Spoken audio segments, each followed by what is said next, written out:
for that, Michael. So penultimate session of the day now, another panel session. This one is sponsored by XConnect, and it's moderated by XConnect's very own Tim Ward. So I'm going to get him to come to the stage with the speakers and do his thing. That's very alarming. Thanks very much. Thanks, Tim.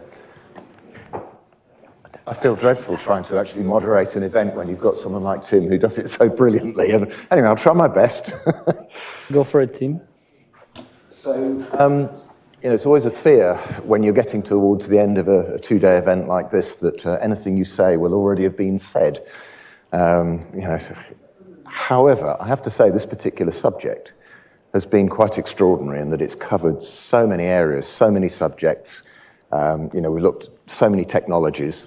But there's one kind of observation I'd make about it, and it's almost the theme that I'm using for this session, which is that we've got techniques that talk about probably the business and the individual, or the individual and the individual, and it's looked at how those two kind of identify each other and validate each other and solve the identity puzzle between two parties.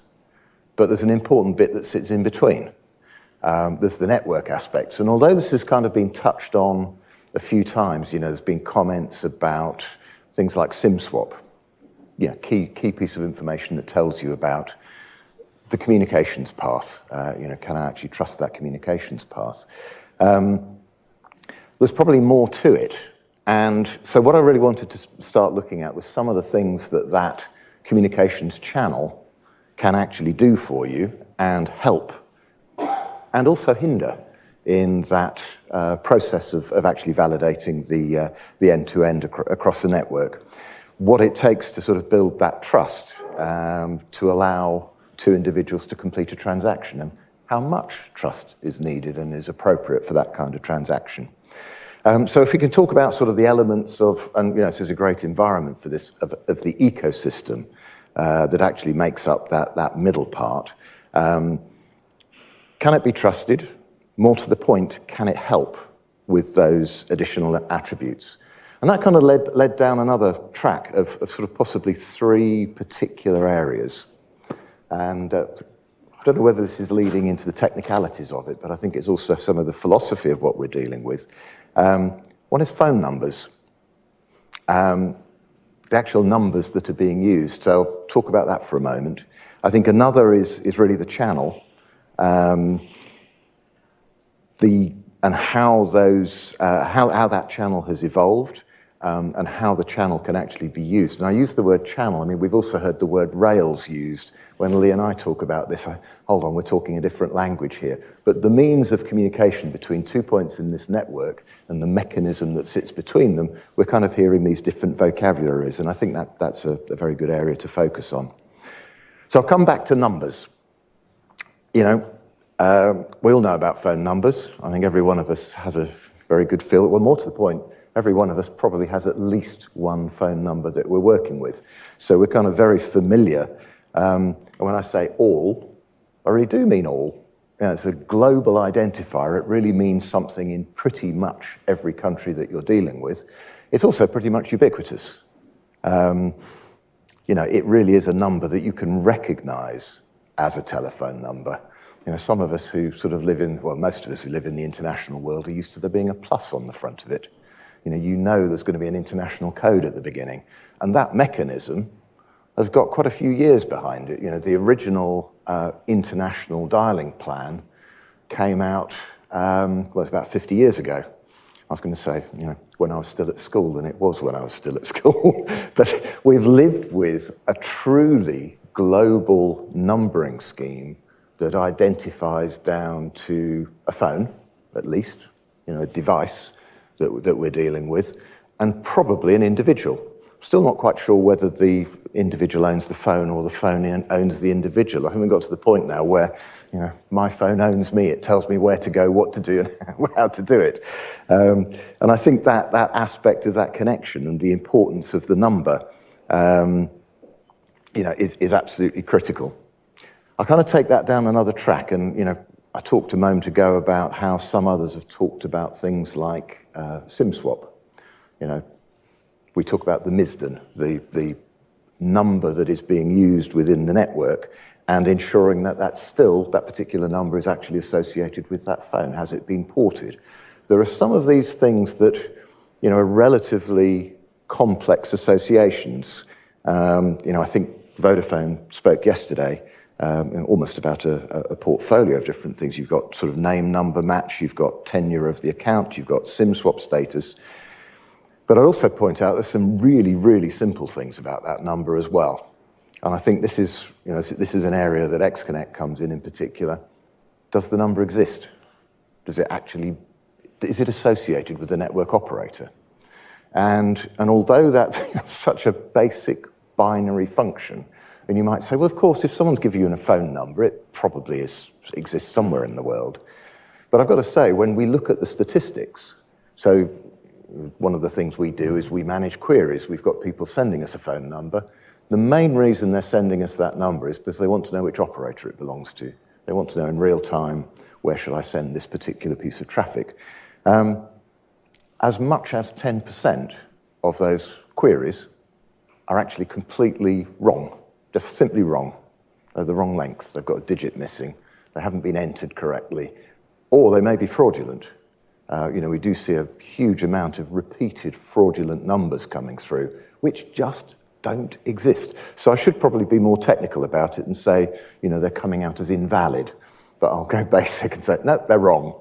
And that can be, you know, if you're thinking of 10% of that query volume, you know, I'm talking about hundreds of millions of queries a day here that are actually seeing this traffic. So this isn't a small sample, this is a massive sample coming from a wide range of kind of A2P providers, carriers, hubs, aggregators, pretty general across voice and messaging as well. It's incredible that that can be so inaccurate. 10% is a huge amount when you think in those volumes that is actually being rejected and saying, no, that person who's given you that phone number, they've either given you something wrong, they're trying to be fraudulent, or there's an error somewhere in the network.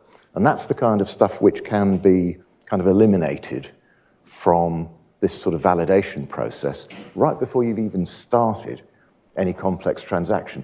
So I use this as a really, really simple example of where the network itself, a really basic piece of network information, can actually have huge value to this much, much more complex identity equation that I think all of these different techniques are really trying to address.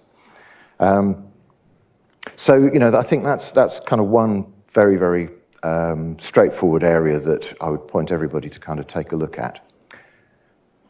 Second area I was mentioning there was really kind of the channel, the rails, whatever you want to talk about, the piece of communication ecosystem that is hooking up the ends of this.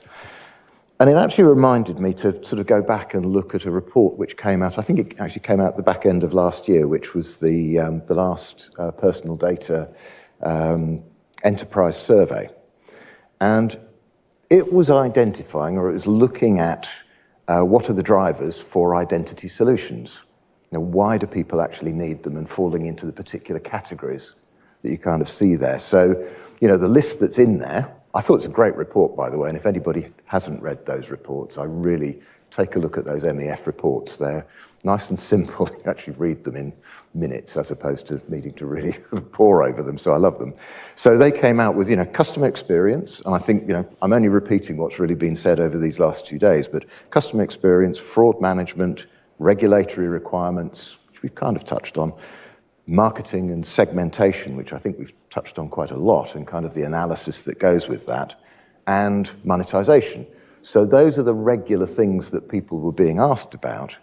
But I think there's almost another aspect to this, which was actually, why do you need identity information? Well, you've got to trust the channel. You've got to be in a position where you know that the person you think you're communicating with is the person you're thinking you're communicating with. When somebody gives you a call, it actually does what it says on the tin, and the caller ID is actually the caller ID that you thought it was going to be. And that is a huge contribution to the basic plumbing, the basic connectivity of the network. I mean, I think the MAF, again, have done a fantastic job there. It's been one of the programs that we've certainly been involved in from very, very early on, which was the Trust in Enterprise Messaging. I was going to ask Jason, actually, to kind of make some comments about that. He really has been involved in this since the very beginning.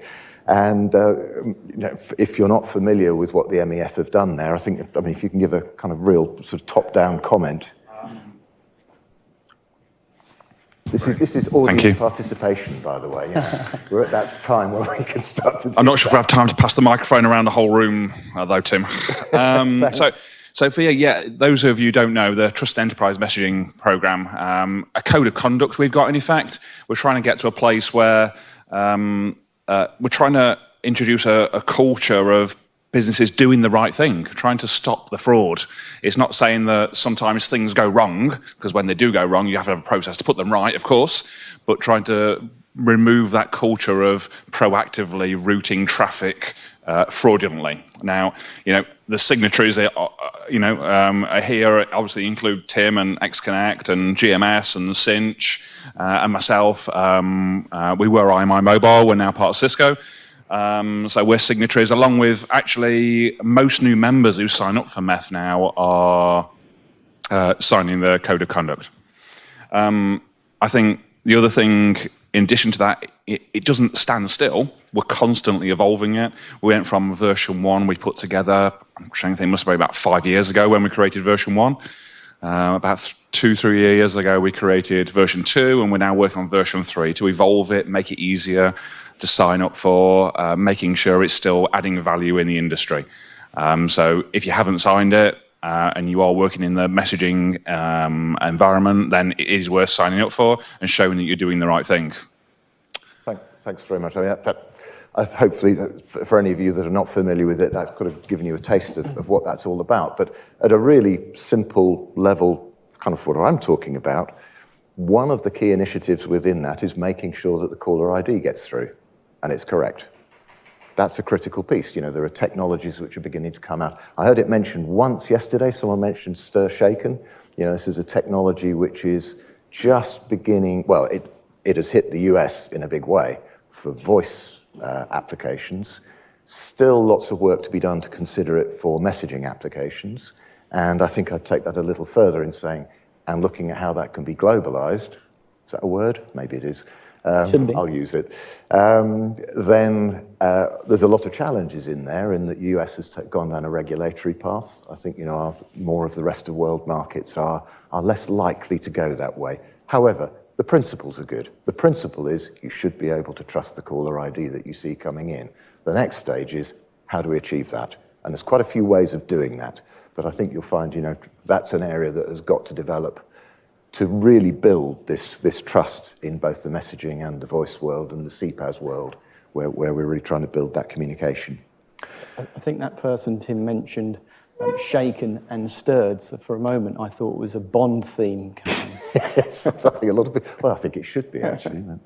That's a good way of looking at it.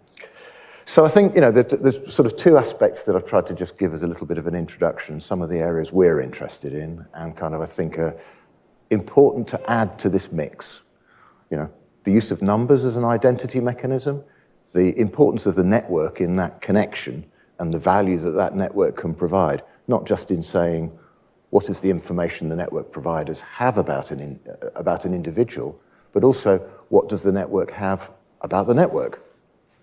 Where are the numbers? What are the numbers? Do they exist? What are they used for? Is it right to expect a call from this particular number? Those are the questions that we try to answer on behalf of our on behalf of our customers, and provide them that extra insight into what's going on.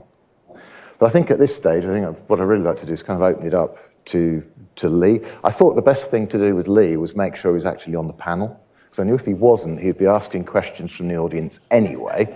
So, just preempt that little opportunity and say, come and sit up here, and then we won't have to keep on handing the microphone to him.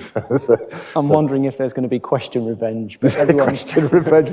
Lee, I think you gave a bit of an introduction yesterday, but for anybody who wasn't there, if you could just introduce yourself. So hi, I'm Lee. I'm Sinch. Sinch's business is to help enterprises personalise communications at scale. Can't do that without personal insights about individuals, and you can't do that without authentication and security. So I head up security and identity at Sinch. And Right. Vladimir, if I may ask the same of you.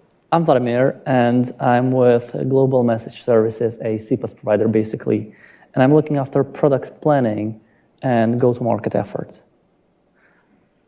Yeah. Yep, thank you. Well, thank you both for joining me up here. And again, look, we're that far through this event, I think as much audience participation as possible. So I think we're kind of beginning to sort of open things up a little bit in terms of questions and answers. To me, Tim, what you were talking through is actually, and I would refer probably to the previous session we had on Infobip's digital identity as a service vision, which is a great futuristic take on a holistic coverage of personal identity.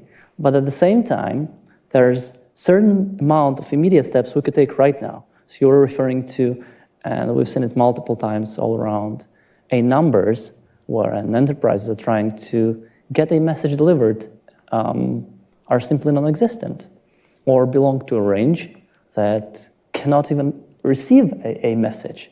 So obviously, having such a mechanism in place to just go out there quickly, I know it sounds pretty dumb and simple, but having that opportunity to check it in advance is actually a significant cost saving for a company who's sending out millions of authentication messages daily, weekly, monthly.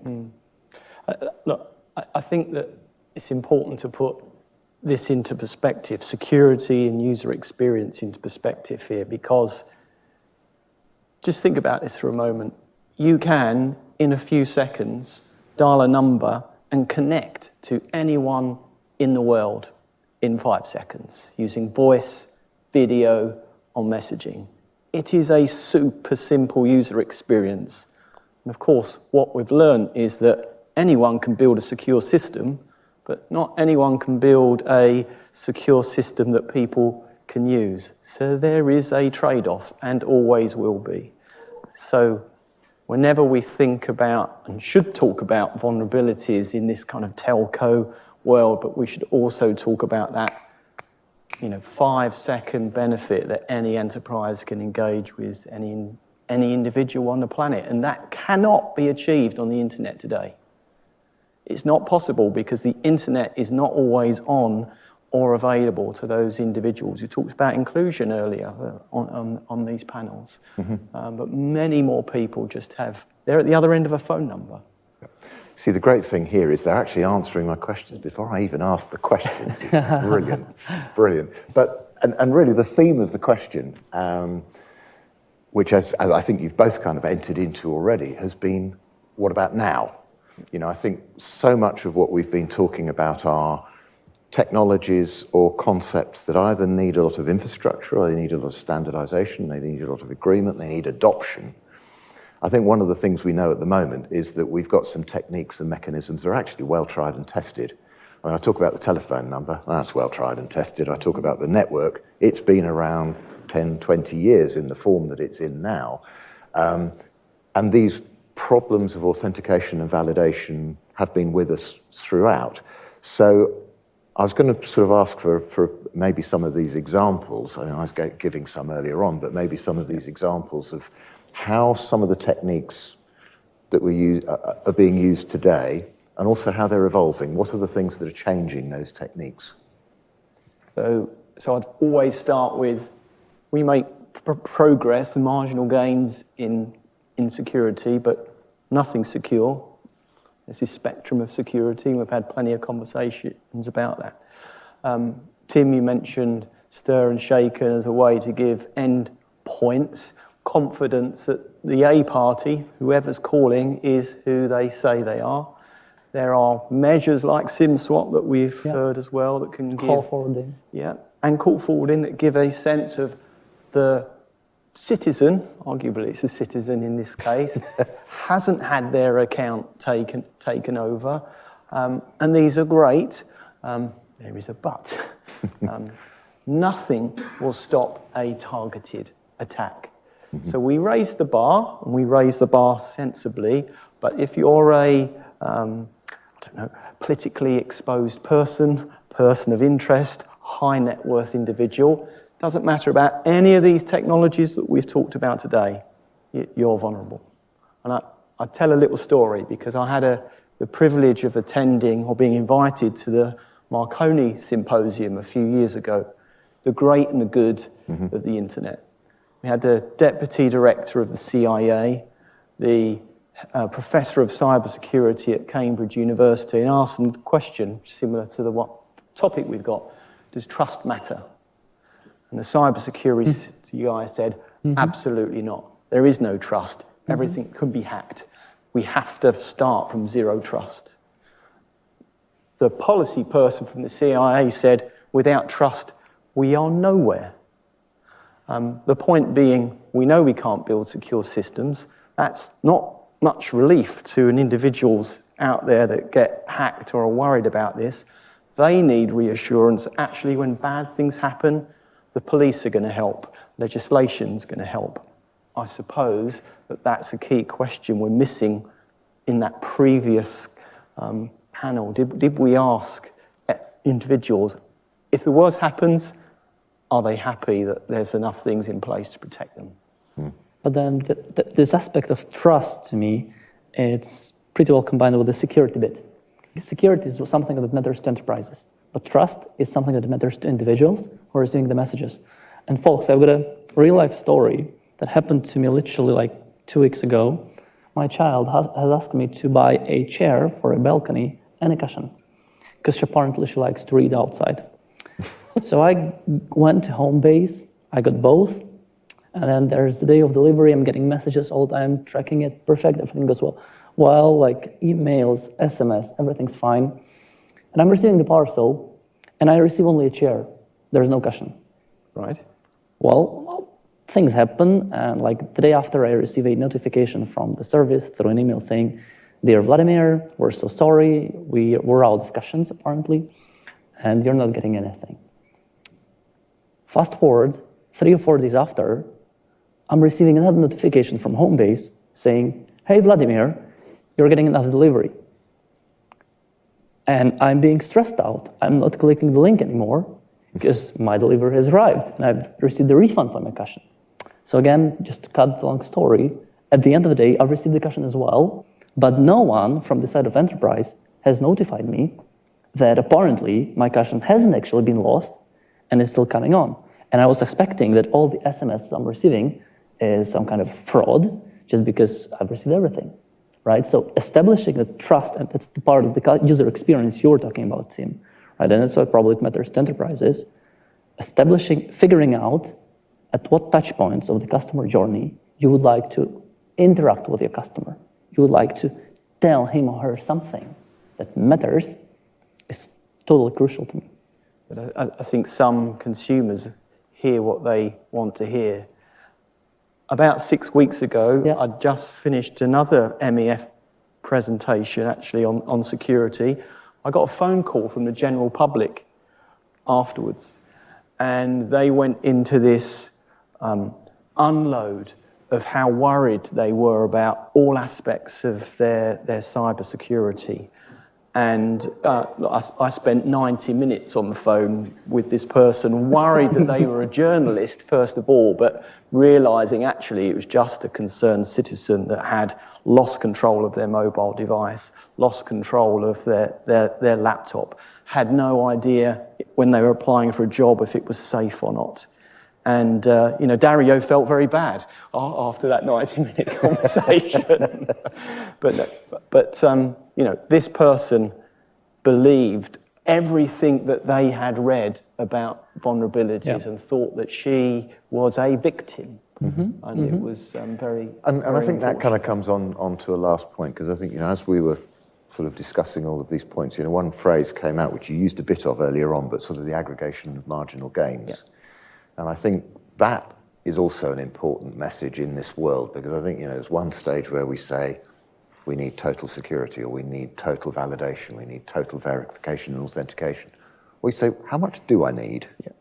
And I think, I suspect you're going to talk about that a little in your next session, so maybe that's a little bit of a lead into that. But I think it's also one of those points about there are so many of the transactions that we do at the moment where you just need a bit of trust. You don't need total trust. Yeah. You need a bit of trust. And you're establishing a level of trust that's appropriate for the transaction that you're actually trying to do. And I think that's also one of those areas where, I was giving the example earlier on of very, very simple pieces of information which cut out the rubbish. They cut out the accidents, the stupid mistakes, the less sophisticated types of fraud that might occur. And I think that has so much value that we often kind of forget and we go to the extreme. Yeah. And it's trying to keep our eye on actually where we're going. I'm not intending to preach, but I've got to say that's an area that I really feel I've got is 4 strong. points on here that I noted. Okay. What's the wanted position? Number 1, we want to make it harder for criminals. Number 2, we want to make it easy to catch them when crimes are committed. Number 3, we want to do all of that without impacting the freedoms that many of us here all value. And we want to make it, easy for the trusted to go about our lives. And all these locks that we put on stuff, well, arguably they're just to keep the trusted out, or keep the trusted honest. That's very good. How are we doing for time? Are we? Well, it's me next. You've got 3 minutes. So I don't know if there's any questions from the audience or kind of points that you'd like to make about what we've said here.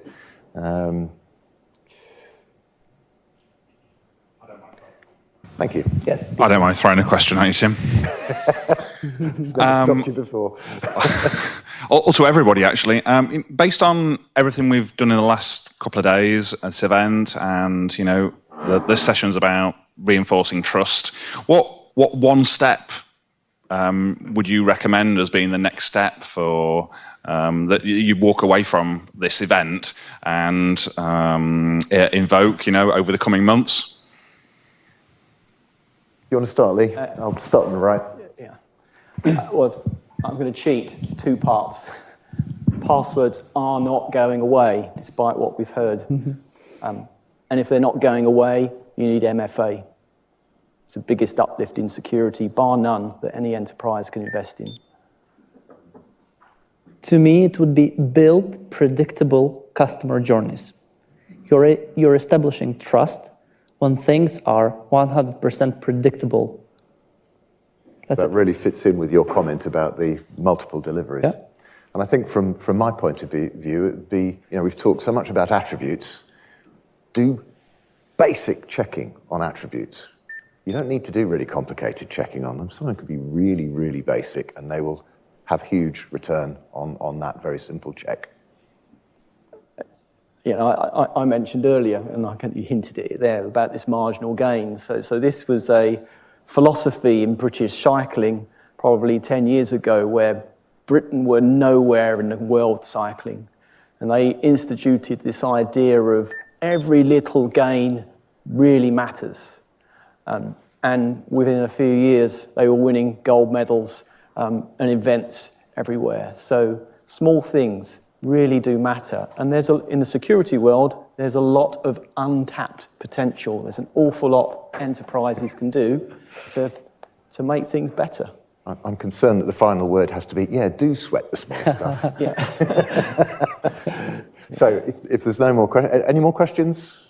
Otherwise, I'll hand over back to Tim and leave the stage. Thank you very much.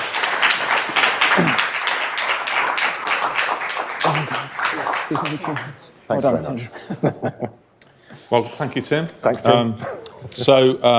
We had a little survey earlier, and the answer, we wanted to know what you needed to know more of, and it was you wanted to hear more from me and Lee. So good news, because we're doing the last session together. So I believe you're presenting, right, Lee? Yes, I am. So I'm going to introduce Lee to the stage. Then we'll criticise everything that he's just said, and then we'll ask you for your opinions. Turn that one off because you'll be using Okay.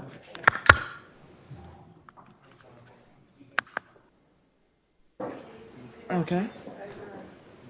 I feel like I'm being bossed.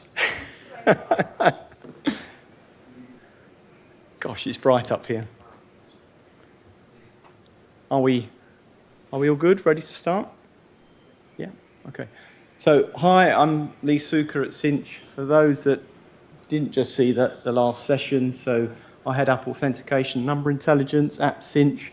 Sinch is a CPaaS company, all about personalising communications at scale, helping enterprises do that. And of course, to achieve that, you need authentication, you need personal data, and you need trust. So, look, what a wonderful few days. Some fantastic talks, some fantastic, technology and ideas presented. It feels like a very tough act to follow. We've talked about user experience, we've talked about security, but as you go about achieving the trust you need to offer these services, there are some dragons. So I know, that identity and authentication, they are critical requirements for any B2C company, and that's kind of my focus, B2C. But these things aren't simple. I created this slide this morning because I knew we'd all be tired, so I felt like I'd have a bit of fun. So where are these dragons that I talk of? Well, it's not them. For those of you who don't know these people, this is Dragon's Den. These are TV show investors that are going to get you out of your investment crisis, but this has nothing to do with them. So it's not these. Is it these? No, it's not these either. These people we understand, they just want to make money, and we kind of know how they do it.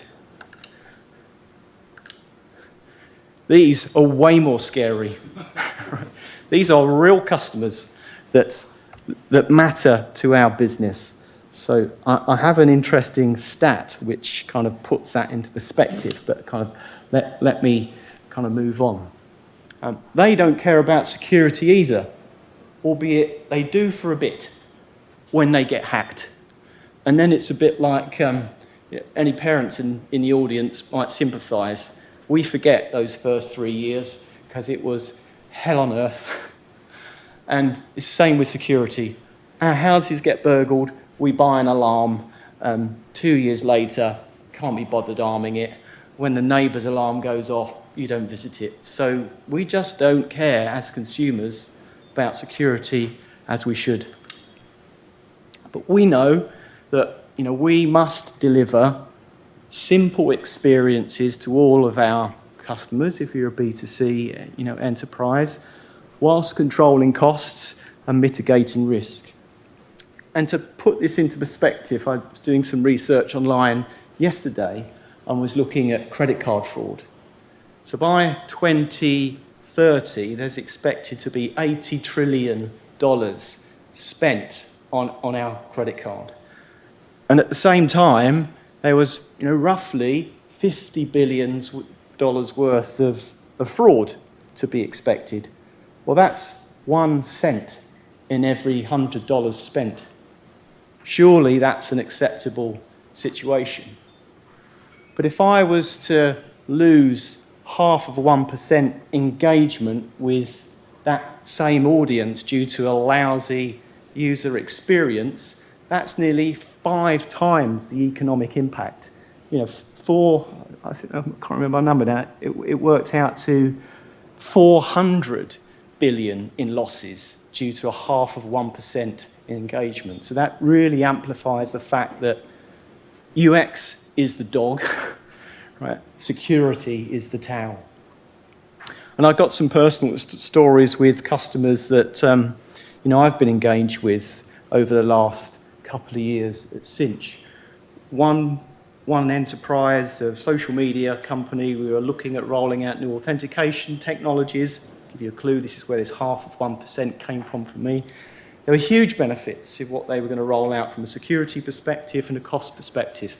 But they saw a 0.5% drop in engagement, and they said, this is not for us. That was after a year of testing. Flip side of this, another customer I talked to was rolling out an authenticator technology, 2 of them. I won't name them, but it's the sort of thing where you download an app, brilliant security model, and this was a really important service that they were trying to protect. They got 5% engagement with their users, and reluctantly came to Sinch to say, we need SMS OTP because that's the only thing that our audience are really going to engage with. I'm not really going to talk about the details on this slide in a great deal because many of you, if you scan down them, you have a sense of what they are. We know that users are, security gets in the way of doing stuff. We know all of the negative impacts of the enterprises face if they get it wrong. And we know we need to find secure solutions that people use. But how do we do that? So I'm going to talk about my framework, which I call RAISE, as a tool to help enterprises figure out which choices that they should make. So it's a wordy slide, better for kind of reading, offline when you've got time. But I'll give you a sense of what it's about. We all lead very hectic lives, and we also know that stronger security can be very brittle. And I'll give you a sense of that in my own personal experience. I used a U2F key, which is one of these little hardware security tokens. Brilliant model for security. And it was on all my mobile phones, my laptops, and then I moved company. I went from Microsoft, Google, to Apple ecosystems, and everything broke.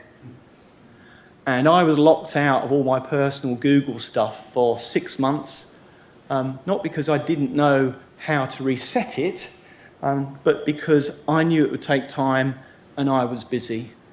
If I'd have asked my wife to take the same security measures to protect her kind of personal life, I wouldn't be here now, I'd be under the patio. Right. So these things are hard, and we should never underestimate that.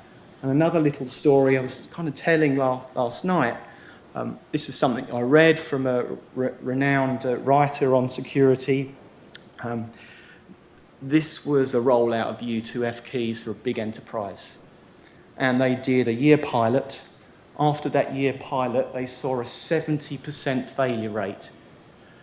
Employees were sticking the USB in the wrong way. They thought it was some kind of fingerprint scanner, and it wasn't. They were losing it and getting locked out, and they decided, actually, this is not going to work for us. Worse, at the end of the trial, the employees were putting the U2F keys in the lost and found box for someone else to use, still with their secure credentials on. And we live in a mobile world where our devices get lost, dropped, down the toilet, broken, or renewed every 2 years. If we link authentication to a physical device, we are asking ourselves to be locked out. So I come on to RAISE, regular. How regular are you asking your end users to engage with you?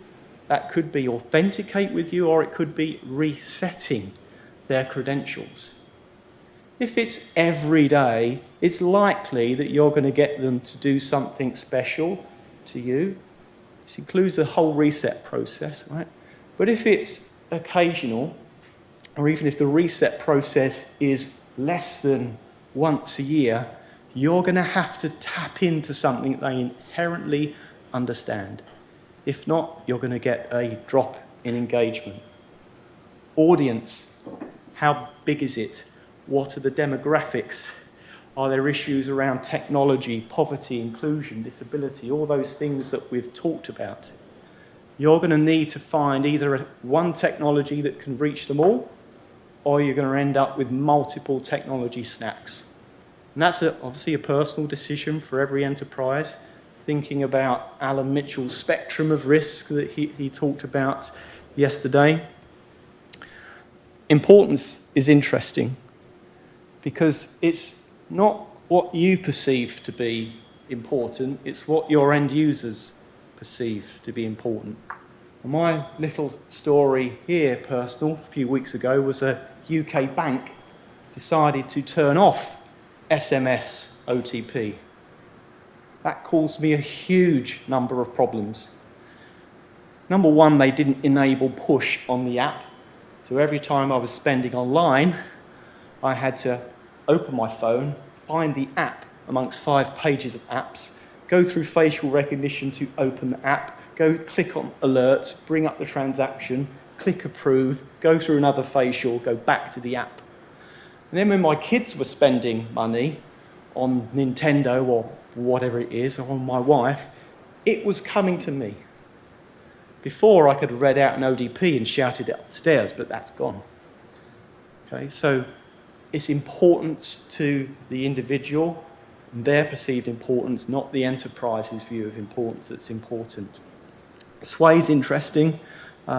Sway is about how much control you have over that individual. If they're an employee, it's likely that you can encourage them to use an authenticator app or something more secure. Getting an app deployed with notifications and keeping it there is super hard. That's notwithstanding the whole reset process. Okay? If you don't have control, you've got next to no chance. And expertise. This is not only about the expertise of the user. I talked about my wife putting me under patio if I asked her to use the U2F key. The same is true for a password manager. She likes something like SMS OTP because she doesn't have to think about it. But if that OTP code is delayed, she's now hung up and doing something else. So whatever it does needs to be quick and easy. There's also an expertise issue on the enterprise side of this. All of these new technologies which are more secure are great, but with it comes complexity and opportunities to make mistakes in the deployment. So that means you need a super good tech team to deploy it and maintain its integrity versus something that's super easy to deploy, like SMS. So, I'm not deliberately just calling out SMS OTP. I'm just trying to compare and contrast reach with complexity. So anyway, look, it's not rocket science, Rays, right? I want to leave you with something simple and rememberable so that enterprises can help with make their own judgments. So I will now make a pitch about mobile. We have a secure asset in our mobile devices. It's called the SIM card. It's been securing our communications on mobile for 30 years, and it's trusted by over 900 operators globally, and 5 billion people know how to use it. That has phenomenal value. I mentioned it on Tim's kind of panel earlier. The user experience is super simple, and for most situations, it is secure enough. So, there's a little bit about what I do in my product. We are trying to make it easy for enterprises to leverage that fundamental security which is inherent in the SIM card with some proxy methods. SMS verification has been the king on the internet, the largest MFA technology on the internet today, and highly likely to remain so whilst passwords are so prevalent. But we're trying to make these marginal gains. So we have something called flash call, which uses a zero duration call to help authenticate the end user. The benefits are there's a mild uplift in security, but some considerable cost savings. But nothing's for free. It's harder to deploy, much harder to deploy. Phone call verification, interesting because you shouldn't have SMS OTP without a voice call option as well, where a robot reads the code. That's kind of obvious for inclusion and kind of disability. Data verification is what we call it. Some of you mentioned earlier, Number Verify. This is a super interesting investment from the mobile operators where they're using the mobile data channel as a potential substitute for SMS OTP. Fantastic in that it gets rid of the social engineering risk of the OTP code. You have to be an approved provider in the chain, which gets rid of some of the kind of integrity risks of sending messages over unknown paths. But of course, again, nothing's for free here either. You've got to be on a mobile data session. You need to be able to switch from Wi-Fi to mobile data in order for this to work. So that restricts you to apps. But it is seamless and it's super fast. So what this does, it opens up a different market, a bigger market, to use the SIM card for authentication. All of this supported by what we were talking on the last panel, by call forward and SIM swap to help increase the overall level of assurance. Okay, so some takeaways. Tim, you stole my last one from the panel. Passwords, they're not going away. My opinion, they're here for at least another 10 years, at least. So we need MFA to accompany passwords. Device authentication, FIDO, fantastic technology. Problem, it's fixed to the device. We lose the device. We go through an onboarding process. We upgrade our device. We have to go through another onboarding process again. So in my opinion, it's too fragile. I think SMS OTP will be the king of MFA for some years to come. And as sure as eggs is eggs, bad things will always happen. New methods will get hacked. Criminals will get rich. I am concerned that when bad things happen, there isn't enough protection for individuals. I think I mentioned this earlier, they can't go to the police. Police don't know what to do. There isn't enough laws to kind of protect them. I've given some examples of that earlier. But I'm still hopeful. I think we can achieve, this secure data logistics at scale that we've talked about. That gives us utility, not friction, but we also have to make the most of what we have today. And that's kind of my job at Sinch and our aims with this product. I want to help enterprises prevent fraud, and I want to help them protect their end users from account takeover. So I think that was my last slide, Tim. All right, thank you so much.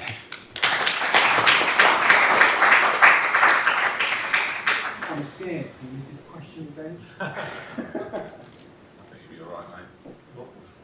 So, I've got nothing flashing. I'm going to ask a kind of industry Met-specific question, because we had Sham on earlier from Infobip. A frenemy, I would imagine, of Sinch is a good way of putting it. So I was asking him about the Infobip. I mistakenly called it an A2P company. He then told me it was a CPaaS company. Same thing with Sinch. Yep. But now you're sort of moving on to even another stage of helping MNOs to be in the identity space. Yep.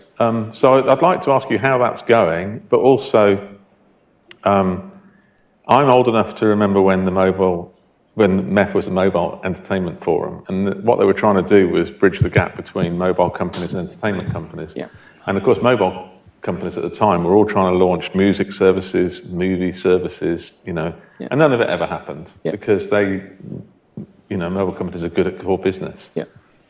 So do you believe that mobile companies can exploit this opportunity to provide identity providers? I know at the moment they kind of are through one-time passwords. Yeah. But can they go to that next level? Yeah, okay. So I think it would be fair to say that companies like Sinch have accidentally found themselves in the identity business, and that's just been through the success of SMS OTP. In that picture I had on the screen is us trying to achieve some marginal gains, to use that phrase I mentioned earlier. But I think a Sinch strategy is, let's focus on things that we can be world class at. If we can't be in the top 3 in the world, then we're probably not going to do it. And there's an awful lot of investment capital going into identity and going into security, and some of my competitors do position themselves as a security company. I do chuckle a little bit because the R&D spend of a proper security company is 4 times more than the annual budget of some of these CPaaS companies claiming to be in the identity and security space. But, our mission is let's help mobile operators where they have world-class data and get that in the hands of enterprises. You talked about passwords having 10 years left. Yeah. How long have SMS one-time passwords got? Because it's such an important part of the market. I've written a few articles and I've tried to research what proportion of A2P texts are one-time passwords, and I think 40%. I might be making that number up, but it's a massive business. So it's kind of, you're looking beyond it for the next generation, but at the same time, it's a huge cash cow for a company like Sinch. No, it is, and that number's not far off. Right. So a big part of my job, of course, is to defend and protect that revenue stream, and I don't do that glibly. I'm quite comfortable to talk about, the vulnerabilities, but also keen that the industry talks about them in a realistic way. And by that, I mean 2 things. The first is that we announce how we're mitigating various vulnerabilities, and Tim was alluding to that on its panel.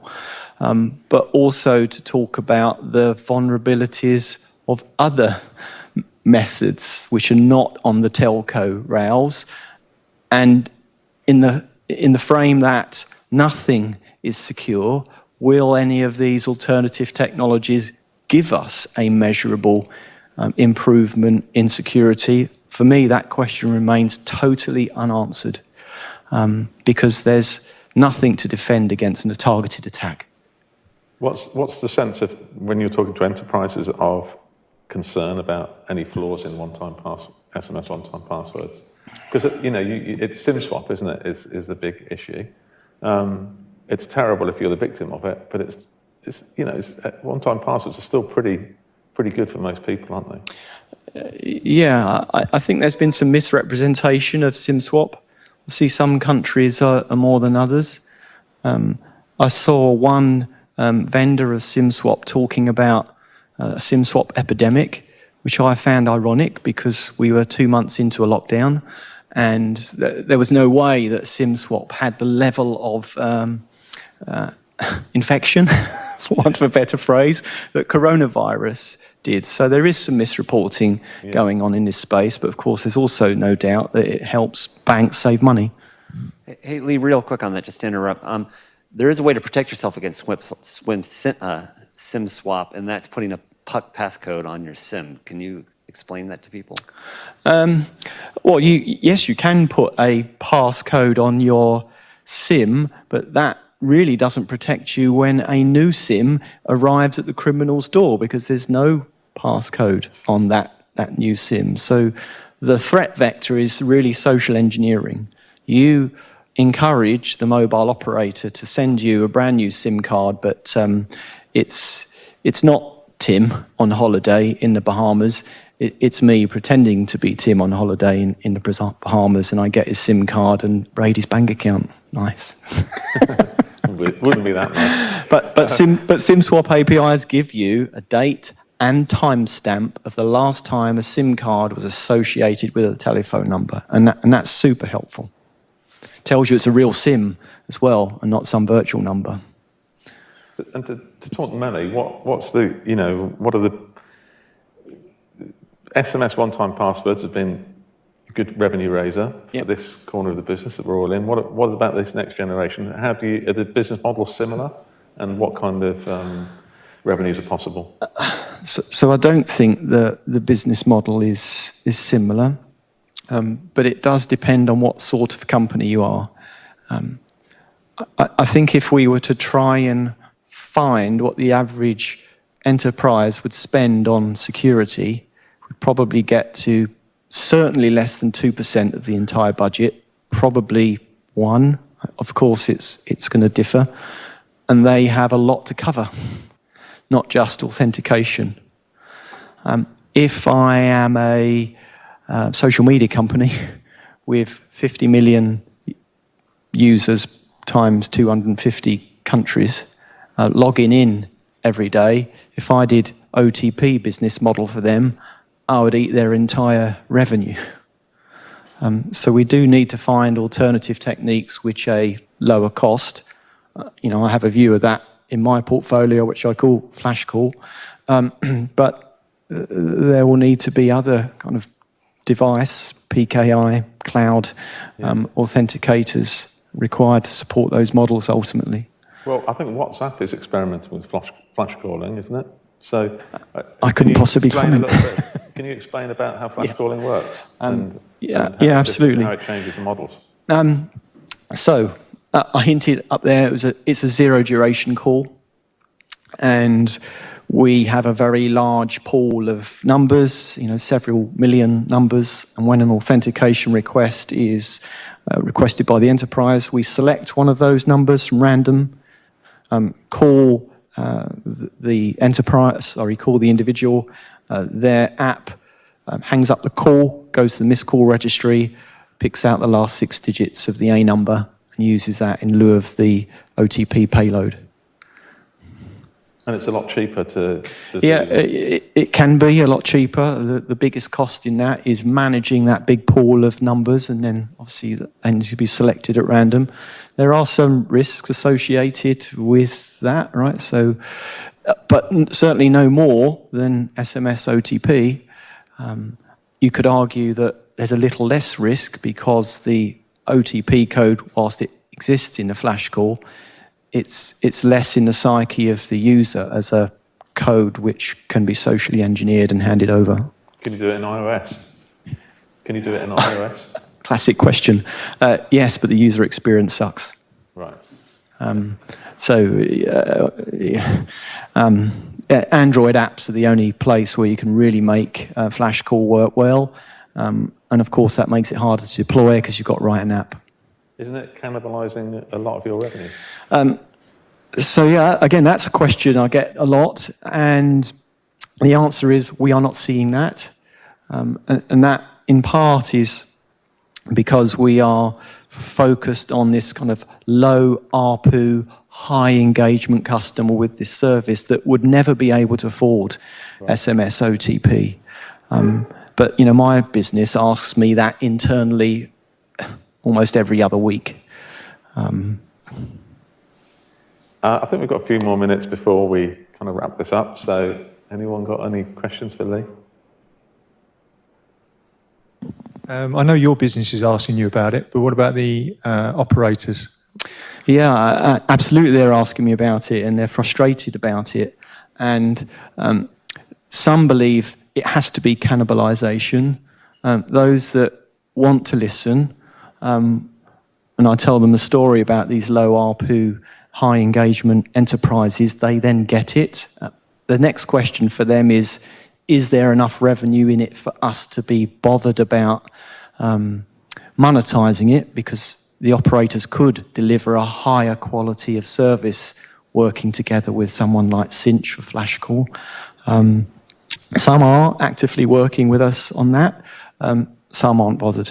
But there's the third group is those that are convinced it's cannibalization. And if they're convinced, it doesn't matter how many times I tell them it's not.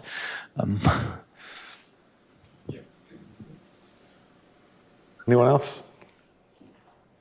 Because what I would say is I come from a background on signaling firewalls, and most signaling firewall vendors are being engaged in trying to block.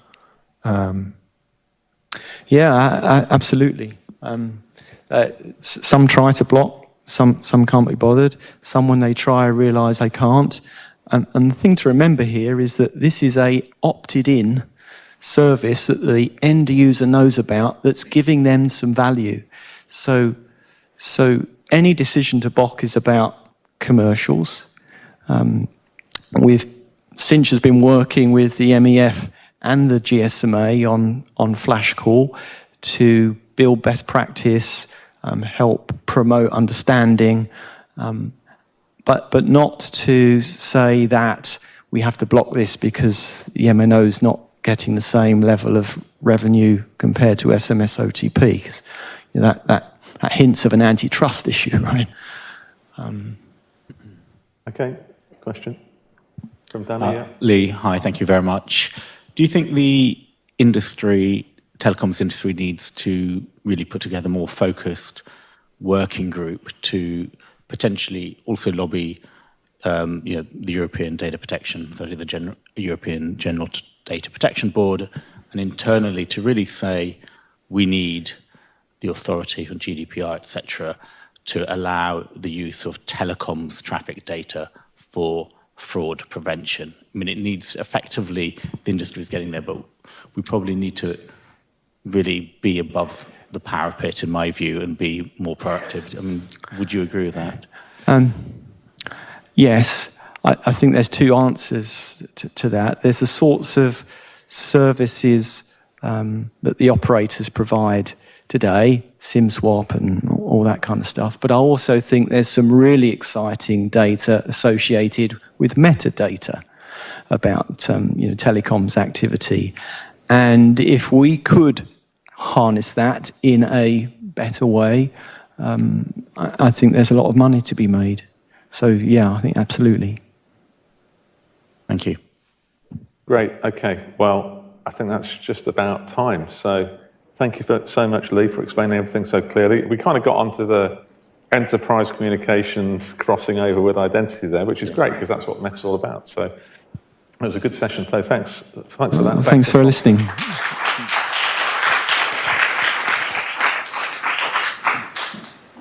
I think Dario's going to say a few words now, and I think is Michael going to join me up here, and we're going to conclude. And I just inherited a MacBook Pro. Oh, look at the... it's yours. Damn it. Fingerprint recognition. Here we go. Security. Well,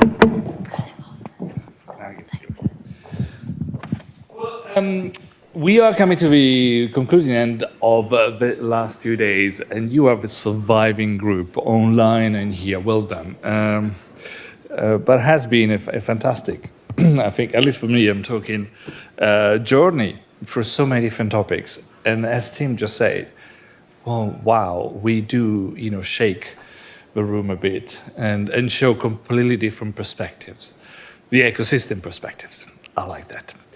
But before I keep on giving myself more and more compliments about the work we've been doing and the great content of yours, let's have a bit of a review. Two things I'd like to review. One is a bit of a summary. Yes, I'd like to know what we've been doing, if there is some big themes already emerging out of all of this content. And number two, did you notice the QR code we put there? Ta-da! So that's where we're going to be revealing, or at least it's a bit of a surprise for me as well, what you've been telling us that you would like to do as next steps. If you haven't done so, picture, creativity, be nice, no swear words, and then tell us what you think about next. But we have some of the people here that have really made it through. Well done and congratulations from Team to be our master of ceremonies throughout it. So I think and there are a few more people that I need to thank very briefly. I know we all do, but obviously Michael, with the help of Susan as well, because they put together the entire of 2 events of content, and people refer back to me and say, so how many people do work on these things? 20, 50? Here we go. And in the back, just internal team, as you can see, our AV team, fantastic. The entire team that has helped us. Well done to you. Sam, that you know very well, which is our digital marketing wizard, and much more. So thanks to Sam as well as thank you. And finally, I should probably say the rest of the team, which is Mina and Jessica as well, which is not here. So thanks, Carol from home and Guy. So all of that. Sorry, small team, and I think it really deserves a bit of an applause. So that gave also a bit more of time for them to think about the answer. Shout out to our sponsors, yeah? Yeah, well, we're going to get there, no problem. And they're all there. And let's do it now, as you were saying. Well, we should be saying a big thank you to the 5 sponsors that have made these possible for today's, and they are in the order, I think alphabetical order, if I remember all the time. Well, Assurant, Cheetah Digital, Infobip, Sinch, and XConnect. Thanks to all of you to make it really possible. So thank you really much. So, Michael, you got yourself a few more seconds there. Well done. But now let's try and find a few words to summarize what happened in the last 2 days. Yeah, for me, just the meeting of the waters is a thing. We all see it, we all know it, and we have to navigate it, is one key takeaway from me. The second one is customer experience is everything. And I want to leave on Lee's quote. We can make a lot of money. If we do this right, there can be a lot of money for everyone. It's as Irene pointed out, the data economy is an $11.2 trillion market opportunity, and there are opportunities to distribute that wealth and to enrich all that are concerned. So I'm very excited about all the prospects. Let's make a lot of money. Sounds good. Yeah, exactly. I want to leave it on that. But you see what sticks to my mind. And Tim, what about you? Through all this interviewing, what did you get? Yeah, I mean, I don't know what as I said yesterday, and I've said a lot of times, this is such a big idea and it's such a powerful idea, and it still seems embryonic to me. And so I'm sort of thinking about what can be done to actually accelerate the idea of people taking control of their data from an idea to reality. And I think I always enjoy listening to Julian. He's a great speaker, and he's been in the business for a long time. And I think what he said today was very, very interesting. Two things he said. One was, the consumers get so much messaging about don't share your data. And what we're trying to do is tell them is, no, share more data. And so we've got an educational job to be done, which is telling them that they should be sharing more data and that it's safe to do so. But at the same time, we don't really want to be educating them, because what he said was true, which is no one wants to be educated about this stuff. No one wants to take time to learn about it. They just want to see it working and then do it. And the lesson of social media and TikTok and everything like that shows us that all you have to do is do something that's good and useful and has utility, and people will do it. But you can't educate them into it. So that's a bit of a ramble, but those are the two things that really stood out to me today. And on that note, then, there's room for all of these entrepreneurial startups as well as major companies to contribute to that providing of utility and value. Yeah. And I think that's really important. Another key takeaway for me too is, and this is why we concluded on it, was the RAISE framework. You need to think about that scale. And I've been working with Assurant and Craig for years now, and Craig's like, dude, I get you're excited about it, but it might take longer than you think, and even when it does, there's still room for everything else that's going on. So I think that's another really great lesson for us to walk away from. Great. So thanks for these insights, but you're still here because I'd like your feedback as well on those next steps. So maybe if we could put them online now. So let's see if we can comment on what we have. Voila, that is. We were seeing our screenshot sizes. We got 4 of them. So you can still add more. Add them if you. There we go. So creating a monthly sharing session for members. That's the first one. Quick question. Well, I would say we already have that. It's called the Personal Data and Identity Working Group. And if you liked anything that we've been talking about the last 4 days, you can join us. We meet every month and we talk about it. And then there's in between working group, sub-working groups and sessions that we can do to use and publish and amplify all of the work that you're doing for the industry. Good news. It's available. If you're a member, come and join us every month and discuss. Let's jump to the next one as well. If I read it out, I would love to. Not enough time, resources. This is fine. Say you'd love to do it, but not enough time, in-house resources to participate. Fair enough. Next, working on definition list to standardize language. We've seen it. That sometimes we refer to the personal data economy in different ways. Today was a bit of a... So what do you think? And I'll ask Tim as well. How did you find it navigating from all of these days of questions? Was it? It's a bloody nightmare. So, as a journalist and a copywriter, I am quite a bit of a fascist about simplifying language and making things simple to understand. Winston Churchill said, make things simple to understand and then everyone can understand it. And so, he's a pretty good example to follow. And there's a lot of acronyms. I know acronyms are unavoidable, but there's a lot of business talk in this industry and it needs to be simplified. I know people find that hard to do, but clearer definitions would be useful. But how do you arrive at those? I suppose you only arrive at those some consensus over time, don't you? Well, yes, but you also arrive on those just by doing it. So that's part of the reason why the MEF had me working on the Meaning of the Waters book, and that book contains well over 400 definitions. And that will be a starting point for then the committee to take from there and build off of that. So that will be coming out soon. Well, let's take that as an action for our next steps. Sounds very good. On a similar note, another suggestion, a dictionary of all the concepts discussed in the last few days. So it's not necessarily the standardizations, but even just free, indexing back all the things that have been said. Is there something else we could do? Yeah, definitely in the works. So, we have the agenda, all of the talking points. We have the descriptions of all of those talking points. We're going to be building word clouds out of that. I've got notes that I've taken across all of that, and we'll be doing a proceedings, kind of a summary of what we learned from all of this. And then the other thing, I guess, key point on that is every one of these sessions has been recorded and will be made available online, and you can continue to watch them over and over again, just like you watch Groundhog Day, right? Well, exactly. I'm sure it will be top of the list in Netflix very soon as well. I'm shooting for early July. It's all going to depend on how well I can get into my editing. The next one, interesting. Resurrect Mobile Connect. Or I should have said Mobile Connect with a capital M and capital C, maybe, which is the GSMA program. Not defunct. I can see somebody shaking their head saying no from the back. But, challenging as it might be, and, in this case, obviously talking to the GSMA, which is a rightful owner, as I like to say, of standards. But one for your working group maybe to discuss, the ins and outs of Mobile Connect. Is it still out there? We know that in some situations it's still being recycled and still there.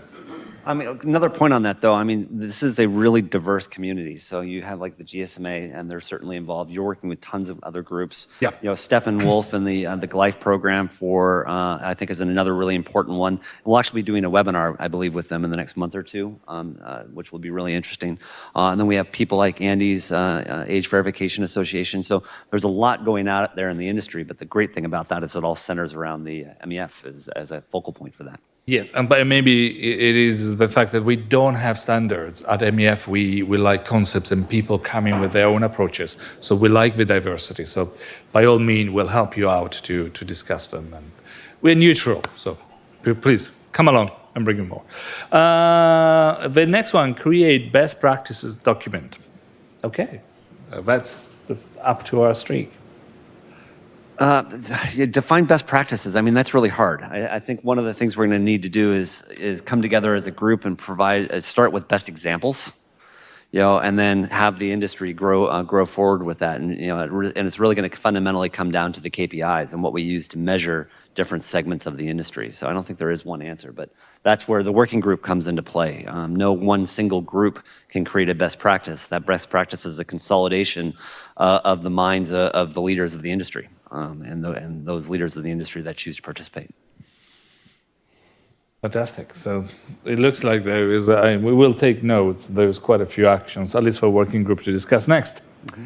But jumping next to the next suggestion, a white paper on the history, present, and direction of future travel with representatives of each part of a value chain. Can you say that again? Sorry, I was going fast. A white paper on the history, the present, and the direction of future travel with representative of each part of the value chain. Future travel, you mean like air travel or whatever travel, car travel? Maybe if somebody wants to say, I think it's a history, present, and future. So past, present, future. Yeah, again, that could be more homework for the working group. I'm by no means a travel expert at all. So if there is anybody in the travel industry that wants to join the MEF and become a sub-working group expert in PD&I travel. Yeah, I'm not sure. I think they probably meant travel in a metaphorical way, like future journey for the industry, yeah. Maybe, yeah. But, I know that Dario and Susan have asked me to look at the possibility of writing some kind of what we call a yearbook colloquially, where we take each one of the MEF working groups, obviously of which this is one, and then I sort of summarize the what's happening in the market, who the interesting companies are, what the working group's been working on, and sort of do my best to turn it into something readable in English and if I keep talking about it, they might get me to do it and pay me for it. So I'm on stage talking about it publicly now. Well, on that note, though, I mean, so in preparation for putting on this event, we did presentations. So the PD&I group did presentations to the other working groups. Okay. So we talked to the content and advertising working group, and we talked to the IT group working group with Jimmy. And it's fascinating because they're all independent but interrelated, and that overlap. If we can figure out the overlapping of that story, Yeah, well, we saw it in the last session, didn't we? Yeah, it'd be really helpful. Great. I think the eighth and last of a suggestion, keep up a good work. I like the last one. The end of a night. Keep up a good work and in-person events. Well done. Thank you. So I'll comment on that one. I think I mentioned it today. Based on the feedback yesterday, we are committing to do this again. So Susan will be in charge of finding, naming the place, or maybe you suggest the place. London, could be somewhere else. You'll tell us. But it is time for me to stop here before I commit to anything more that we can do in our budget for next year. But I can definitely, thanks again, team and Michael, thank you. I should also thank the 40 different speakers that we had here, so it all come together. And you, for your attention, for being here, for being so jovial and nice in the networking session. So thanks, everybody. You made this great event. Thank you. Thanks. I wish you the best of luck with your book. Oh, thanks. I'm looking forward.